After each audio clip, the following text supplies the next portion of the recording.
Good morning, my name is Greg Carey. I am a product specialist with East Coast Seafood. We're here today at the offices of Sea Trade in our test kitchen, and we're going to take a look at one of the core products in our lobster line, our North Atlantic lobster tails. A large percentage of our lobster tails are produced at Pacharel in New Brunswick, Canada. Pacharel is located in the Bay of Fundy, which enjoys the largest tidal ranges in the world. These tides nourish the bay and naturally provide our 5.5 acre granite bottom pond or lobster pound with 2 complete changes of salt water every day.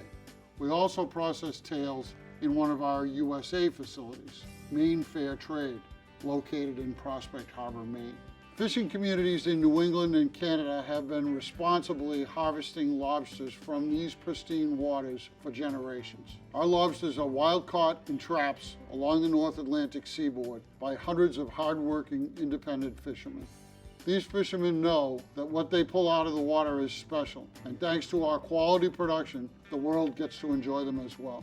After the tails are processed, the next important step is deveining. It takes time, it takes a lot of extra labor, but we know and feel that it's really well worth it. Deveining is the removal of the main tract from the tail. Leaving it in the tail can taint the flavor and color of the meat and make it unpalatable. After successfully deveining the tails, they're graded into like weights and they go on to what's commonly referred to as brine freezing, but which really is a deep chill process. This deep chill is imparted into the flesh and will hasten the freezing process when they're removed from the brine. After the brine chill, the tails go on to the freezer and are fully frozen in their trays. The next important segment of the process is glazing. A freshwater glaze needs to be applied to each tail individually to protect it during freezer storage from dehydration. Many of our competitors do not apply a sufficient glaze to protect their product. Glazing, however, should not be considered a revenue stream. We guarantee that our customers receive the stated net weight of their tails because we weigh our products prior to the glazing, ensuring that our customers get the product that they're paying for. All right, at this point, we're going to take a look at an actual box of product, and we'll get a chance to see the way the product is packed for market.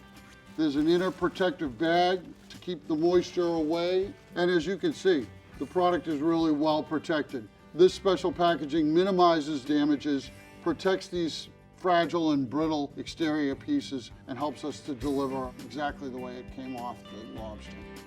All right, we're going to look at some defects in tails that certainly would not make the grade and would never make it into our boxes, but which are commonly seen in random boxes of tails. This is broken shell. These cracks and breaks can happen in a number of different ways. They can happen in the wild, they can happen in a trap, or they can certainly happen in handling and processing. The second example here is another defect in the shell. There are 2 parts of missing fluke. Because it's missing, we would not grade this in with our product. It would be rejected. This would be graded out. The final example in this group is another example of shell disease. You can see the modeling on this shell. You can see that the texture on the surface of the shell has been breached. This will generally cause a discoloration of meat and it won't look good in a recipe application.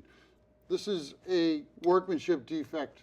This large piece of cartilage should have been separated with the lobster body. When the rest of the tail is cooked and soft and edible, this will do nothing but get harder and wind up possibly choking somebody. Second example here has got 2 defects and probably even 3 defects on it. There's some evidence of shell disease. There's also material that should have been trimmed off, gill material. And then when they deveined this product, they took way too much of the tail material out during the deveining.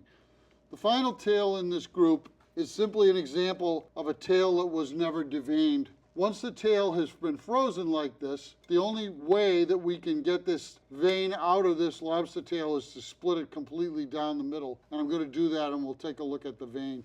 So we'll place the tail on the board and split the tail down the middle. Open it up and you can see the vein. And we've removed the vein from the length of the tail and the vent. This particular tail is not loaded with a lot of decomposed food, but nonetheless, it does have the digestive materials in it that can cause this tail to pick up an ammonia smell and flavor, and certainly make it less than first quality. This tail, again, would not be one that would make it into our boxes. Our companies provide high quality products and services, fulfilling our customers' needs across the globe. Why are our products superior? Because we own and control our plants. We control production, period. Pricing will always be part of the conversation between packers and buyers, but quality, reliability, and consistency are what deliver true value. East Coast Seafood and Sea Trade deliver a superior quality lobster tail every day.